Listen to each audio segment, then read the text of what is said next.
ఉన్న బంగారాన్ని విడిపించి ఆ రోజు ఆన్లైన్ రేటుకే మేము కొంటాం. Sharma gold company. Hi hello welcome to Suman TV. నేను మీ రోషన్. సో ప్రజెంట్ నాతో పాటు ఉన్నారు స్పెషల్ గెస్ట్ అని చెప్పుకోవచ్చు. ఎందుకంటే షూటింగ్లు కూడా మానేసి చాలా మంది సినిమా ఆర్టిస్టులు చిరంజీవి గారు అండ్ పవన్ కళ్యాణ్ గారి మీద ఉన్న ప్రేమతో, ఆయన మీద ఉన్న ఇష్టంతో ఆంధ్రప్రదేశ్లో నియోజకవర్గం తిరిగి చాలా కష్టపడిన వాళ్ళు చాలా మంది ఉన్నారు. సో అలాంటి వారిలో నాతో పాటు ఉన్నారు ఒక గెస్ట్, ఒక యాక్టర్, ఒక గ్రేట్ కమెడియన్ సప్తగిరి గారు. హలో సప్తగిరి గారు, ఎలా ఉన్నారు? చాలా బాగున్నా బ్రదర్, మీరు ఎలా ఉన్నారు? I'm great. ఫస్ట్ మనం స్టార్ట్ చేసే ముందు ఇప్పుడే చిరంజీవి గారు ఒక ట్వీట్ చేశారు. డియర్ కళ్యాణ్ బాబు, ఎక్కడ నెగ్గాలో ఎక్కడ తగ్గాలో తెలిసిన నిన్ను, తగ్గావని ఎవరనుకున్నా అది ప్రజలు నెగ్గించడానికి అని నిరూపించిన నిన్ను చూస్తుంటే ఒక అన్నయ్యగా గర్వంగా ఉంది.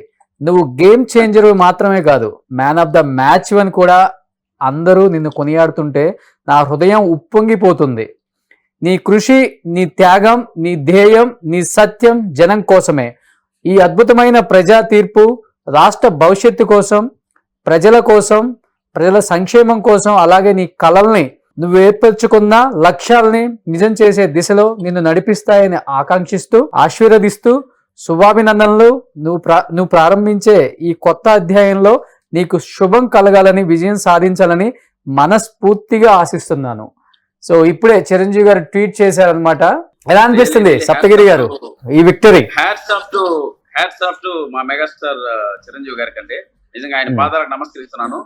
ఆ ట్వీట్ లో ఎంత అర్థం ఉందంటే, ఒక్క వర్డ్ నిజంగా ఆయన మనస్సు నుంచి ఎంతో హానెస్ట్ గా, ఎంతో ఆనందంగా ఉంటూ ఆ వర్డ్స్, ప్రతి ఒక్క వర్డ్ ఆ ట్వీట్ లో కనబడుతుంది. నిజంగా మనసున్న మహారాజుకి, మనసు తెలిసిన మహారాజు చేస్తున్న ట్వీట్ నిజంగా హ్యాట్స్ ఆఫ్ అండి చిరంజీవి గారికి. మేము కూడా నిజంగా ఈరోజు చాలా ఆనందంగా ఉంది. నిజంగా ఏప్రిల్ మే నెలల్లో ఎంత ఎండ ఉందో ఆ ఎండను సైతం లెక్క చేయకుండా డోర్ టు డోర్ ప్రచారం చేసినందుకు ఈ రోజు ఈ ల్యాండ్ స్లైడ్ విక్టరీ చూస్తున్నందుకు నిజంగా చాలా చాలా ఆనందంగా ఉందండి. నిజంగా దేవుడు ఉన్నాడు అనే దానికి ఈ విజయం ఒక గొప్ప నిదర్శనం. బట్ సప్తగిరి గారు, మీరు కూడా చాలా నియోజకవర్గాలలో చాలా కష్టపడి తిరిగారు అండ్ చాలా మంది షూటింగ్లు కూడా మానుకొని చాలా కష్టపడ్డారు ఆయన కోసం and mega family and megastar Chiranjeevi గారి కోసం. అండ్ ఎలా అంటే ఇంత విక్టరీ వస్తుంది, ఇంత భారీ మెజారిటీ, అండ్ ఈరోజు ప్రతిపక్ష హోదా కూడా అధికార పార్టీ వైఎస్ఆర్సీపీ ఇప్పుడు తీసుకోలేని ఒక పొజిషన్కి వచ్చేసింది. అంటే 12-13 సీట్లకే పరిమితమైంది. దాదాపు 21 క్లీన్ స్వీప్ చేసిందని చెప్పుకోవచ్చు జనసేన. ఏమనిపిస్తుంది ఈ విక్టరీ చూస్తే? ఇది నిజంగా ఒక అతిశయోక్తిలా ఉందండి, ఒక నమ్మశక్యంగా విజయంలా ఉంది. ఇది ఇంత ప్రజలు ఇంత సైలెంట్ ఓటింగ్ వేస్తారని నేను కలలో కూడా ఊహించలేదు. ఇది కేవలం ఇది పవన్ కళ్యాణ్ గారికి మాత్రమే సాధ్యమయ్యేటువంటి ఫీట్ అంటే చరిత్రలో ఎప్పుడు కూడా చెప్తున్నాను.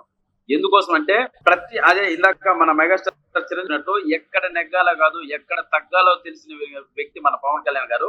ఈసారి తగ్గి ఆయన ఎవరెస్ట్ శిఖరం పైన కూర్చున్నారు అనడంలో ఎటువంటి సందేహం లేదు.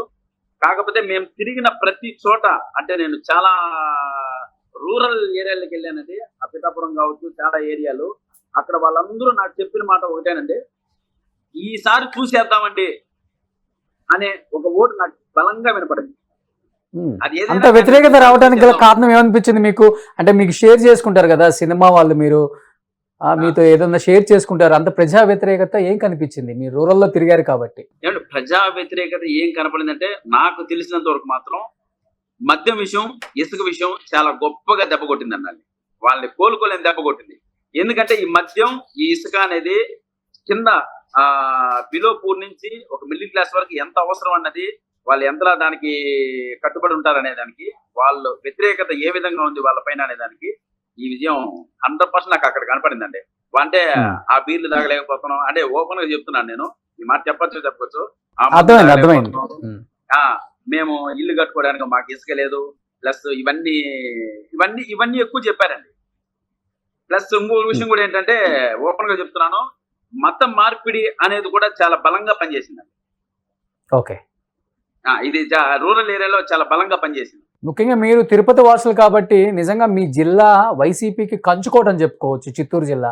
అలాంటి జిల్లా కూడా క్లీన్ స్వీప్ చేసిందంటే ఏం గమనించారు? ఎక్కువ తిరుమల తిరుపతి గురించి చాలా మంది చెప్పారు కూడా, మీరు అది కాకుండా ఏం చెప్తారు? ఇదేనండి, కేవలం ఒకటే మాట, మద్యం ఇసుక అనేది 100% ఇంత ఇంత ఘోర పరాజయానికి కారణం అండి. అంటే వాళ్ళ ఓన్ బ్రాండ్లు పెట్టడం, ఆ మద్యం తాగించడం. అంటే ఇంకొక విషయం కూడా ఏంటంటే ఆ ఏం మాట్లాడితే ఏం ఇక్కడ మాక్సిమం నేను చెప్పడం అంటే ఏం మాట్లాడితే ఏం జరుగుతుందని ప్రజలు కూడా ఒక భయభ్రాంతులకు గురయ్యేటువంటి పరిస్థితులు చాలా ఉన్నాయి ఇక్కడ చిత్తూరు జిల్లాలో ఎక్కువగా కేసులు. చెప్పాలంటే. కేసుల విషయం కావచ్చు, వాళ్ళకి ఎదురు తిరిగితే ఏమవుతుంది అనేది కావచ్చు, ఇవన్నీ కూడా భయభ్రాంతులకు గురి చేశారు. ఆ భయాన్ని వాళ్ళు బయట పెట్టుకోలేదండి, మనసు లోపల పెట్టుకున్నారు. వెళ్ళి పోలింగ్ రోజు ఆ 4 పరదాల మధ్య వాళ్ళ భయాన్ని ఓపెన్ అయిపోయి జనసేన గుర్తుపైన టీడీపీ గుర్తుపైన గుద్దేశారండి. అవును, అందరం ఆ చూసాం. భయం మీ అనేది ఊరు వాళ్ళు పక్కనే పనిచేసిన చంద్రగిరి నియోజకవర్గంలో నాని గారిని ఆల్మోస్ట్ ఇంకా అసలు ఆయన లేరేమో అనుకున్న పీక్ లెవెల్కి వెళ్ళిపోయింది ఆయన మీద దాడి కూడా ఆ రోజు. అవునండి, ఆ రోజు నిజంగా ఈ పద్మావతి మహిళా యూనివర్సిటీలో జరగడం అనేది ఆ విజువల్స్ చూస్తే మనకు అర్థమవుతుంది. ఫ్రాక్షన్ ఆఫ్ సెకండ్ లో నాని గారు ఫ్రంట్ డోర్ నుంచి వెళ్ళిపోయారు, మీరు గమనించే ఉంటారు.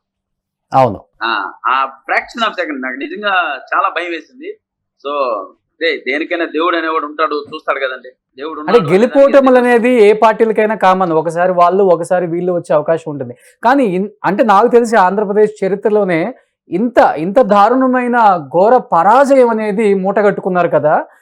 అది అది చాలా మందికి అసలుకి ఎలా ఉందంటే ప్రజల్లో ఇంత వ్యతిరేకత ఉందా, ఇంత యాంటీ ఓటింగ్ అనేది ఎందుకు పడింది అనేది కూడా క్వశ్చన్ మార్క్ అయిపోయింది అనమాట ఈరోజు. అంటే యాంటీ అనేది ఏ ప్రభుత్వమైనా కావచ్చు అండి, రకరకాల పథకాలు పెట్టచ్చు, ఇవి కావచ్చు, ఆ ప్రజలకి మభ్య పెట్టచ్చు. ఇవన్నీ రాజకీయ పరంగా జరిగేవి, రెగ్యులర్ గా జరిగేవండి. కాకపోతే వైసీపీ అంటే ఒక తెలియని భయం ఏర్పడింది. వీళ్ళు ఏం చేసేస్తారో అనే భయం, ఆ భయం ఈ రోజు ఓటు రూపంలో చూపించారండి. మిగతావన్నీ కామనే, మద్యం కావచ్చు, ఓటు కావచ్చు. అంటే వాళ్ళకి ఎదురు తిరిగితే ఏం చేసేస్తారో, మనుషుల్ని ఏం చేసేస్తారో. పవన్ కళ్యాణ్ గారు చెప్పినట్లు ఎంతో మంది మహిళలు కనపడకుండా పోయారంటే దాని అర్థం ఏంటంటే ఆ ఉమెన్ ట్రాఫికింగ్ లో అవన్నీ జరిగాయంటే ఎంత భయం ఉండాలండి.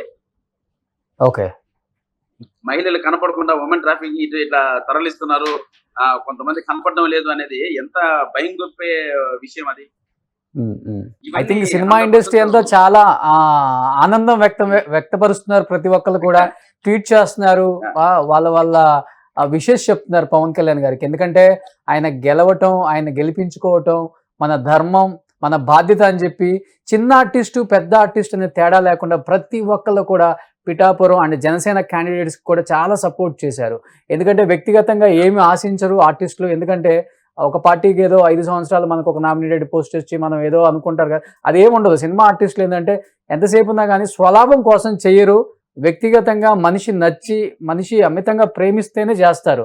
సో మీరు ఏ విధంగా చేశారు? అంటే మీరు అంటే ఏదైనా ఆశించారా? చాలా ఇయర్స్ నుంచి సినిమా ఇండస్ట్రీలో ఉన్నారు కాబట్టి మీకు సేవలు అందించి మీరేమైనా ఆశించి చేశారా, లేకపోతే ఆయన మీద ఏమి ఇష్టంతో చేశారంటే ఏమని చెప్తారు మీరు? సార్, ఆశించడానికి ఏముంది సార్, మా టాలెంట్ కి తగ్గట్టు మాకు అవకాశాలు వస్తున్నాయి, మేము ముందుకు నడుస్తున్నాం.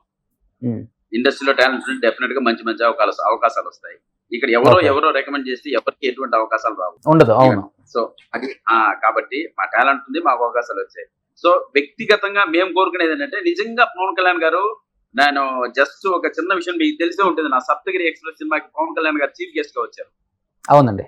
అక్కడ నేను చేసినటువంటి సాయం చాలా చిన్న సాయం అండి.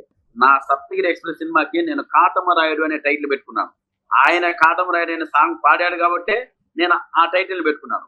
మళ్ళీ ఆయనకు అవసరమైతే నన్ను అడిగారు, బ్రదర్ ఈ సాంగ్ ఈ టైటిల్ నాకు కావాలి అంటే నేను ఏ మాత్రం సంకోచించుకున్నా సార్, మీరు పెట్టిన టైటిల్ మీ నోటి వెంట వచ్చిన టైటిల్ అని ఆయనకి ఇవ్వడంతో దానికి ఆయన కృతజ్ఞతగా నాకు ఫోన్ చేసి, తమ్ముడు ఏం కావాలి, నేను అడిగిన వెంటనే నాకు ఈ సహాయం చేసావని.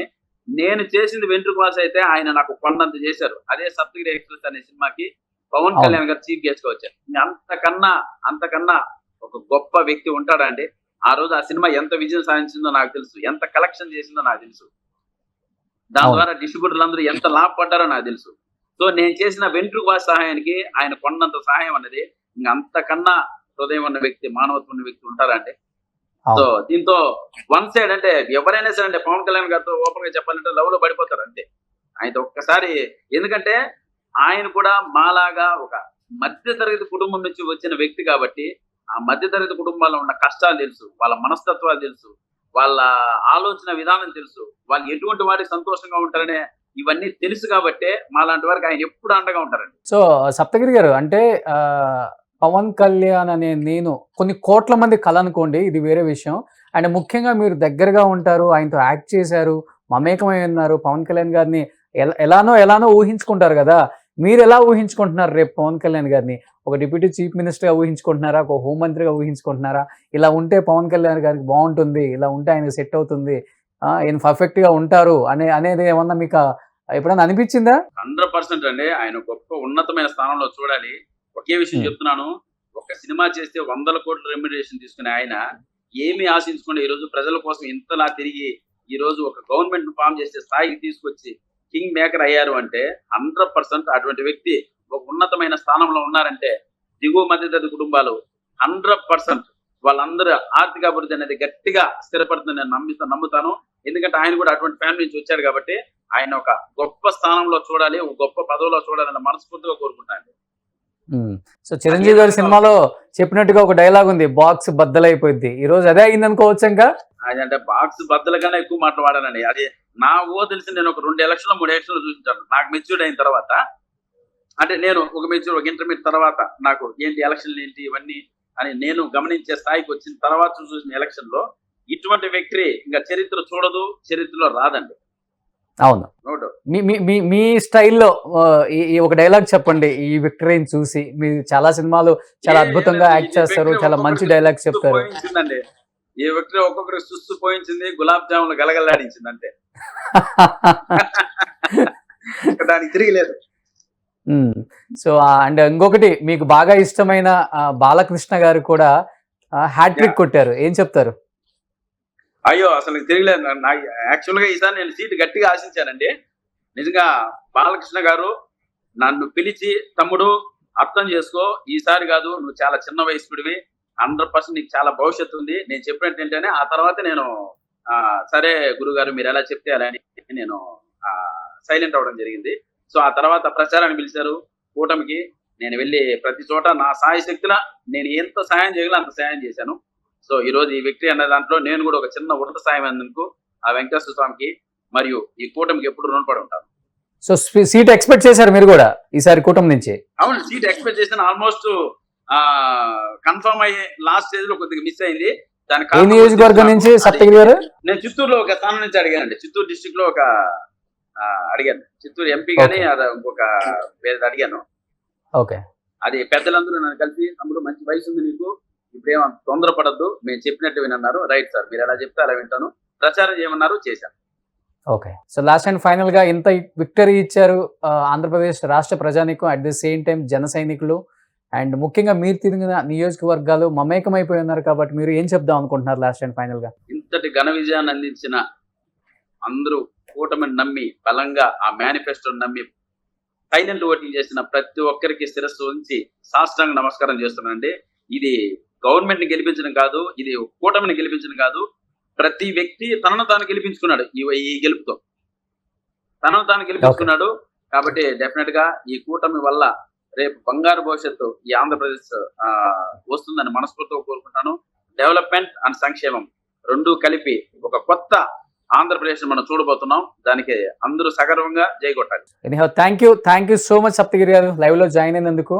And once again congratulations to entire all the members. అంటే జనసేనకి ఎవరైతే సపోర్ట్ చేశారో వాళ్ళకి కూడా వన్స్ అగైన్ కంగ్రాచులేషన్స్, అండ్ గెలిచిన వారికి కూడా కంగ్రాచులేషన్స్ కూటమి అండ్ వైసీపీ నుంచి అండ్ బీజేపీ నుంచి కూడా. Thank you so much Saptagiri గారు. సుమన్ టీవీలో మీ పర్సనల్ అండ్ బిజినెస్ ప్రమోషన్స్ కోసం కింది నెంబర్ కి కాంటాక్ట్ చేయండి.